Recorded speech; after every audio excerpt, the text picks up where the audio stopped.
नमस्कार प्रेक्षकांनो, ठरलं तर मग मालिकेच्या पुढील भागात आपल्याला पाहायला मिळतं की प्रतिमाची मेमरी पुन्हा येऊ नये म्हणून प्रियाच प्रयत्न करत होती. तिनेच प्रतिमा हत्याला चुकीच्या गोळ्या दिल्या होत्या हे आता रविराजला, सुभेदार कुटुंबाला तसेच अर्जुन आणि सायलीला समजलेलं असतं आणि सायली याचा प्रियाला चांगला जाब देखील विचारते. तर इकडे सुमन मात्र खूपच मोठा धमाका करणार आहे. त्या प्रेक्षकांनो, व्हिडिओ पूर्ण बघा, खूपच जबरदस्त ट्विस्ट आहे आणि आवडल्यास लाईक करून चॅनलला सबस्क्राईब करा. तर आता आपल्याला बघायला मिळणार आहे की सुमन भाजी मार्केटमध्ये भाजी आणायला गेली होती. तेव्हा नागराज आणि महिपतला तिने एकत्र बघितले होते, पण तिला तेव्हा खात्री नव्हती की नागराजसोबत महिपतच आहे. त्यामुळे ती लगेचच नागराजला काहीच बोलत नाही आणि नागराजलाही असे वाटत असते की आपल्या गावंढळ बायकोला काहीच समजलेलं नाही. मग आता नागराज पुन्हा महिपतला फोन करत होता, त्याच्याशी बोलत असतो आणि आता त्यांचे बोलणे सुमनच्या कानावर पडते. तेव्हा तिला समजतं हे आता ही त्या नालायक महिपतसोबतच बोलत आहे. त्या महिपतमुळे आपल्याला इतका त्रास झाला तरीही हे त्यांच्यासोबतच राहत आहेत. नक्कीच काहीतरी गडबड आहे.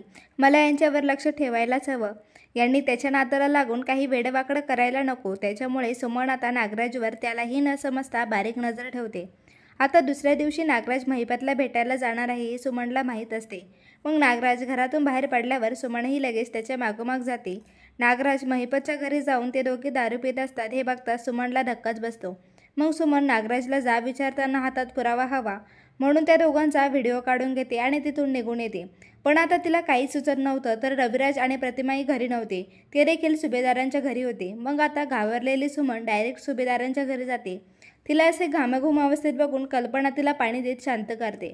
तेव्हा रविराज सुमनला विचारतो, काय झालं सुमन? तेव्हा सुमन म्हणते, भाऊजी, मी आज खूप भयानक गोष्ट बघितली. मला अजूनही माझ्या डोळ्यांवर विश्वास बसत नाही हो. पण मी हा व्हिडिओ काढून आणला आहे. तो व्हिडिओ बघताच तुम्हाला देखील खूप मोठा धक्का बसणार आहे. मग सुमन अर्जुन आणि रविराजला तो व्हिडिओ दाखवते. ते बघताच रविराज आणि अर्जुनला तर शॉकच बसतो. हे तर नागराज काका आहे. अर्जुन म्हणताच रविराज म्हणतो, आता माझा सक्का भाऊही नालायक महिपतला मिळालेला आहे. आधी माझी मुलगी आणि आता माझा सक्का भाऊ. याने तर पूर्ण माझं कुटुंबच खरेदी केल्यासारखं वागतंय.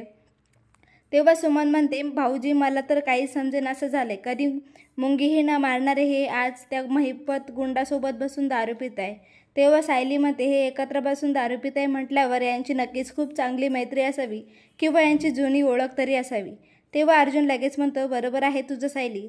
रविराज आता चिडूनच म्हणतो, आधी माझ्या मुलीने आणि आता माझ्या सख्या भावाने देखील माझ्या पाठीत खंजीरच खुपसला आहे. तर प्रेक्षकांनो, लवकरच मालिकेत नागराजचा खरा चेहरा सगळ्यासमोर येणार आहे. तर तुम्हाला मालिकेत येणारा हा जबरदस्त ट्विस्ट बघायला आवडेल का? कमेंट करून नक्की सांगा आणि चॅनलला सबस्क्राईब करून ठेवा, कारण मालिकेची पुढील स्टोरी खूपच इंटरेस्टिंग आहे.